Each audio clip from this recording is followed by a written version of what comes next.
कि किसी के दिल की मायूसी जहां से हो के गुजरी है, हमारी सारी चालाकी वहीं पर खो के गुजरी है। जवान लड़कों, तुम्हारी और मेरी रात में बस फर्क इतना है, तुम्हारी और मेरी रात में बस फर्क इतना है, तुम्हारी सो के गुजरी है हमारी, तुम्हारी सो के गुजरी है हमारी रो के गुजरी। जो लड़के यहां आए हैं सुनने के लिए और जिनको सुबह ही सुबह व्हाट्सएप विश्वविद्यालय का सिलेबस मिलता है, उनसे एक बात कहूं, मैं पिछले 10-12 दिन से इस बात से दुखी भी था। बोलता हूं तो फिर लोग नाराज भी हो जाते हैं, गालियां भी खाता हूं, तालियां भी सुनता हूं। जब बाहर जाओ इंदौर के किसी रास्ते पर, तो जब किसी दिन किसी दरोगा की आंख में आंख मिलाकर किसी अत्याचार पर उसके खिलाफ बोलने की ताकत और हिम्मत पालो, उस दिन गांधी के बारे में तबसरा करने के बारे में सोचना। –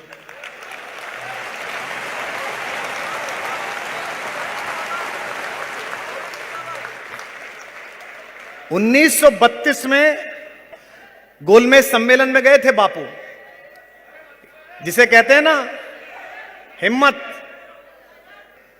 तो ब्रिटेन के महाराज से मिलने का समय तय हुआ। मैं एक बात सुना के अपनी कविता सुनाना चाहता हूं। ब्रिटेन के महाराज ने प्रोटोकॉल भेजा कि उनके सेक्रेटरी ने कि जब मिलने आए तो वो सूट पहनकर आए। मैं मास्टर सुंदरलाल जी की कांग्रेस का इतिहास पढ़ रहा था तो मैं आंखें भीग गईं कि हिंदुस्तान ने ऐसे लोग भी पैदा किए हैं और वो चले गए, अच्छा हुआ, वरना क्या सोचते कि उनके बारे में क्या कहा सुना जा रहा है।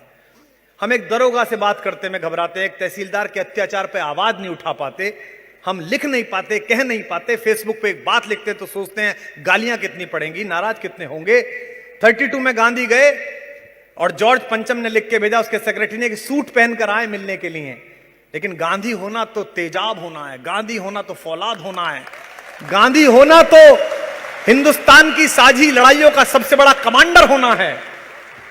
बापू उसी फकीरी में एक धोती पहने हुए और चंपारण से मिली हुई लाठी लेकर दरवाजे पर हाजिर, बंकिंग पैलेस के अंदर। पता चला महाराज को कि वो आदमी ऐसा आ गया। चर्चिल तो कहता ही था अधनंगा फकीर, कहा गया कि वो ऐसे आ गया। तो महाराज ने सोचा, जॉर्ज पंचम ने सोचा मिलते हैं इससे। और मास्टर सुंदरलाल लिखते हैं और ब्रिटेन के इतिहासकार लिखते हैं, जो जुमला बोलूं आप 3 दिन तक सो नहीं पाएंगे इसे सुनकर। जॉर्ज पंचम के सामने गए बापू तो उसने पूछा, well mister Gandhi, where are your clothes, तुम्हारे कपड़े कहां हैं। इसे बोलने के लिए छाती चाहिए बिना साइज की जो उन्होंने बोली बात।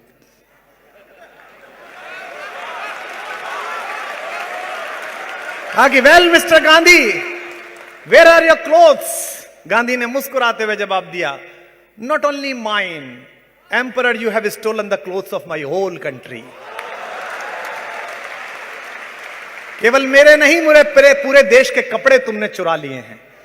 एक राजा की आंखों में ये आंखें डालकर बात कहने की हिम्मत जब आती है, तब वो शेर कहने का सलीका पैदा होता है कि एक हुकूमत है जो इनाम दे भी सकती है, एक कलंदर है जो इंकार भी कर सकता है। मैं पहली 4 पंक्तियां पढ़ता हूं कि मैं अपने गीत गजलों से उसे पैगाम करता हूं,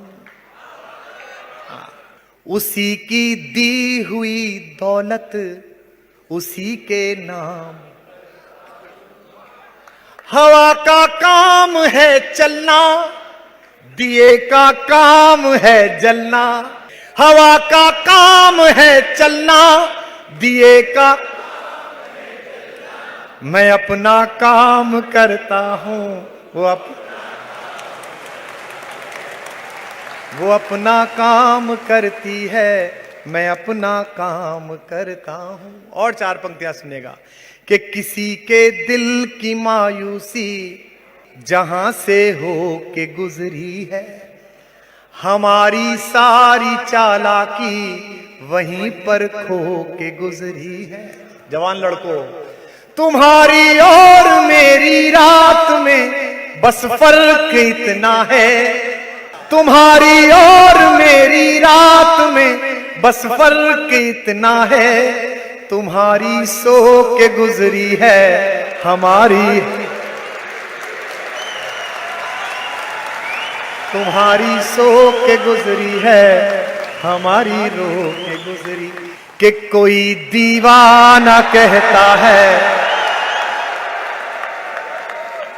राहत साहब को मैं क्या उपहार दे सकता हूं, मेरी क्या औकात कि मैं एक शेर भी दे पाऊं। लोगों ने उन्हें शेर समर्पित किए, मैं इस मुक्तक को एक अलग माहौल में समर्पित करना चाहता हूं। या तो सब गाएं या सब चुप हो जाएं, पूरा माहौल। कि कोई दीवाना कोई बगर धरती,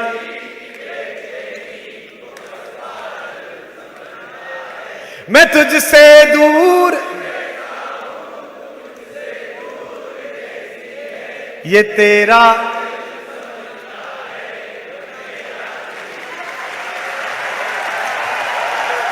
बहुत शुक्रिया। ये उर्दू बज़्म है और मैं तो हिंदी मां का जाया हूं। ज़बाने मुल्क की बहनें हैं, ये पैगाम लाया हूं। मुझे दुगनी मोहब्बत से सुनो उर्दू ज़बां वालों, मुझे दुगनी मोहब्बत से सुनो उर्दू ज़बां वालों। मैं अपनी माँ का बेटा हूँ, मैं घर मौसी के आया हूँ। मैं अपनी माँ का बेटा हूँ, मैं घर मौसी के आया हूँ। कि मोहब्बत एक एहसासों की पावन सी, कभी कबीरा यहाँ सब लोग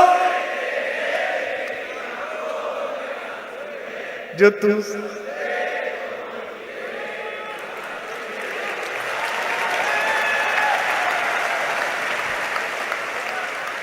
कि नजर अक्सर शिकायत आज कल करती है दर्पण से। अब गाओ।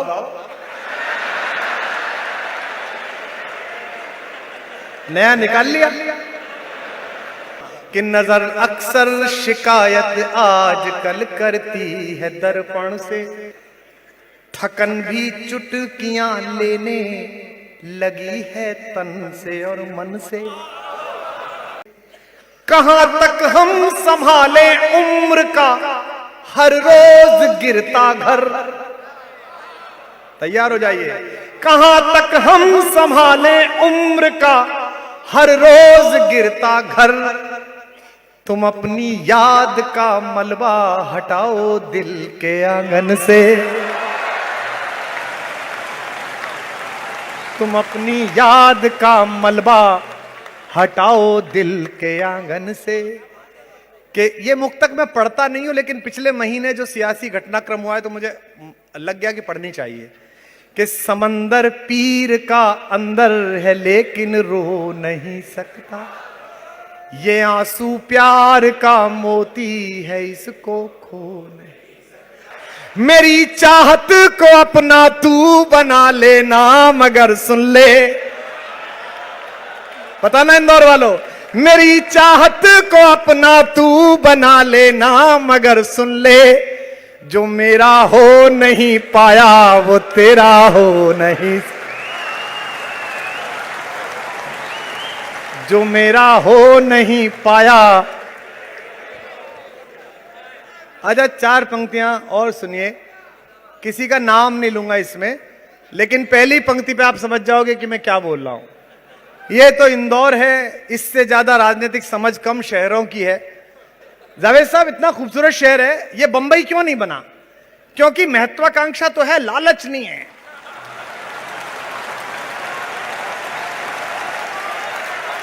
लालच नहीं।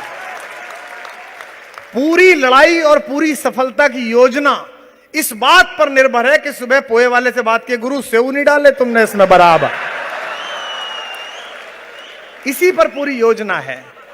पहली 4 पंक्तियां सियासत पर पढ़ रहा हूं, नाम नहीं लूंगा, नाम लूं फिर नर्मदा में नहाऊं क्या फायदा। बिना नाम लिए पहली पंक्ति में समझ जाएं कि मैं कहां बोल रहा हूं। कि मुझे वो मार कर खुश है कि सारा राज उस पर है। कोई मायूसी की आवश्यकता नहीं है। 5 साल 10 साल किसी की सरकार आए जाए कोई फर्क नहीं पड़ता है।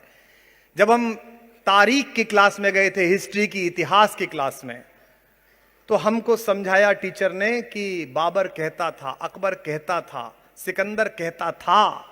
लेकिन जब हम साहित्य की क्लास में गए तो गुरुजी ने हमें समझाया, इस पद में, इस पंक्ति में कबीर कहते हैं, सूर कहते हैं, गालिब कहते हैं।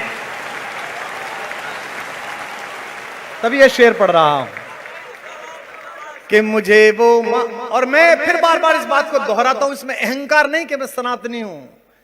यह मीना कुमारी जी का एक संस्मरण पढ़ रहा था मैं। ये कौन बताएगा आपको और हमारे नए दोस्तों को? मीना जी जब शादी के बाद अमरोहा गई कमाल साहब से शादी के बाद, तो उनका एक सौतेला बेटा था छोटा सा। तो मीना जी ने हवेली के लोगों से कहा कि इसको कुरान शरीफ पढ़वानी है तो कोई उस्ताद ढूंढ के लाइए। हवेली के लोग बाहर गए ढूंढने के लिए। कुछ लोगों ने किस्सा सुना है, तो आके उन्होंने कहा कि साहब पूरे अमरोहे में कुरान शरीफ सबसे अच्छी पढ़ाने वाले और सबसे अच्छा उसका अर्थ बताने वाले पंडित हरिनारायण शास्त्री जी हैं, जो स्कूल में पढ़ाते हैं। जावेद साहब उर्दू के टीचर थे। वहां अहाते के बाहर जो सरकारी स्कूल था उसमें उर्दू के टीचर थे हरिनारायण शास्त्री, कुरान के विद्वान। अब जो अगली बात है, आपकी आंखें भीग जाएंगी कि हम कहां पैदा हुए और हम किस जहालत में डूबे हुए हैं। जब मीना कुमारी ने उन्हें बुलाया, कहा पंडित जी हमारा बच्चा है, कमाल साहब तो बंबई रहते हैं और ये दीन की तरफ भी नहीं जा रहा है, इसे कुछ आ नहीं रहा है, तो उर्दू भी पढ़ानी है और इसको कुरान शरीफ भी पढ़ानी है। तो उन्होंने कहा कि बहुरानी पढ़ा देंगे, हम आ जाया करेंगे। तो किस तारीख को? बोले कल से आ जाएंगे। तो बड़े डरते डरते मीना जी ने पूछा कि इसका वजीफा कितना रहेगा, इसके ट्यूशन की फीस कितने लेंगे? पंडित हरिनारायण शास्त्री ने जवाब दिया, वो हिंदुस्तान का भरत वाक्य है। पंडित जी ने कहा कि ईश्वर का पैगाम पढ़ाने के क्या पैसे, उर्दू पढ़ाएंगे तब ले लेंगे पैसे, इसके क्या पैसे। हम यहां पैदा हुए, हम यहां पैदा हुए। मैं राम के खानदान से आया हूं, उत्तर प्रदेश से आया हूं। जिस राम को माता सीता का पता एक दलित महिला शबरी ने बताया बेर खिला के, उसके वंशज सावन के महीने में जोमेटो से खाना आ गया तो खा नहीं रहे कि इसे मुसलमान ले आया।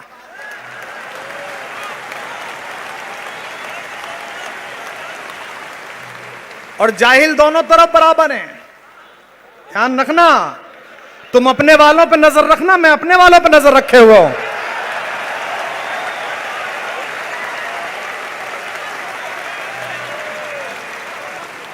ये जश्न जारी रखो, कोई फर्क नहीं पड़ता। ये कितना भी खेत जोत लें अपने नफरत के ट्रैक्टर से, जब तक हम जैसे 2-4 जिंदा हैं इनके खेत में चरस बोए रहेंगे।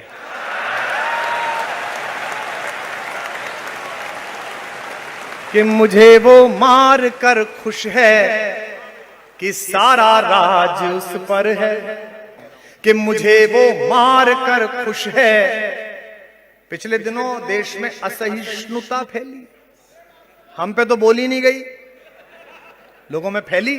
तो कुछ लोगों ने अपने पुरस्कार वापस करे, तो हमारे पास भी चैनल वाले आए, बोले जी आप भी लौटाओगे। मैंने कहा क्या? बोले सरकारी पुरस्कार। मैंने कहा हमको नगर पालिका का नहीं मिला। और जैसी हरकतें हैं मिलना भी नहीं है। लेकिन मेरे घर के 2 बड़े बैठे हैं, हमें यह पुरस्कार जरूर मिला है कि 1 लाइन गाएं तो 1 लाख आवाजें एक साथ गाती हैं। ये सारे सम्मानों से ऊपर। आखिरी 2 मुक्तक सुन लीजिए। कि मुझे वो मार कर खुश है कि सारा राज उस पर है। यकीनन कल है मेरा, आज बेशक आज उस पर है। यकीनन कल है मेरा, आज बेशक आज उस पर है। हमारा झगड़ा क्या था सियासत में, 2 पंक्ति में बता रहा हूं। उसे जिद थी झुकाओ सर, तभी दस्तार बख्शूंगा। उसे जिद थी झुकाओ सर, तभी दस्तार बख्शूंगा, मैं अपना सर बचा लाया, महल और ताज उस पर है।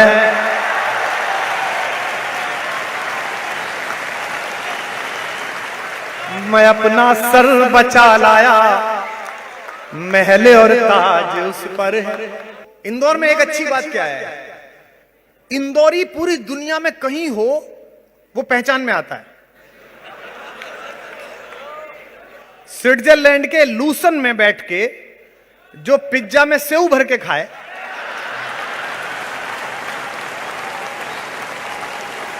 समझ जाओ ये इंदौरी है। इंदौरी आत्महत्या करता है तो जहर भी सेव के साथ खाता है। अब सुनिएगा मैं जो सुना रहा हूं कि पुरानी दो, मेरे बहुत दोस्त हैं इंदौर के, राहत भाई के और हमारे कॉमन मित्र हैं हरीश मिश्रा साहब दुबई में, हाँ बिल्कुल सबके दोस्त हैं।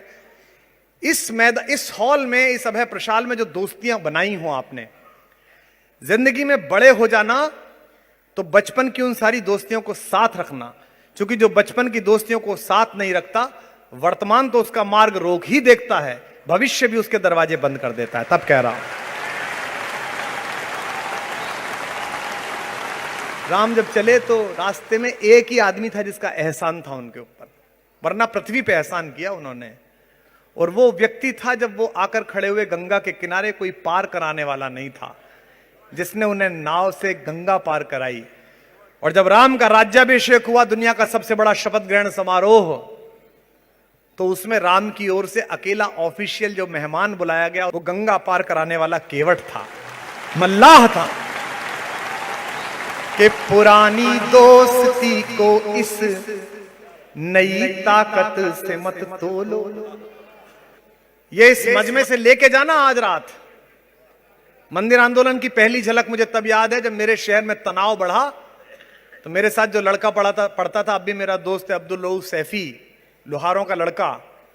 एक दिन वो एक बड़े से कागज में लपेट के एक लंबी सी चीज लाया, तो मैंने कहा ये क्या है रऊफ? बोला यार लोग कह रहे हैं कि दंगा मंगा होने की संभावना है, मैं तेरे लिए तलवार बना के लाया हूं।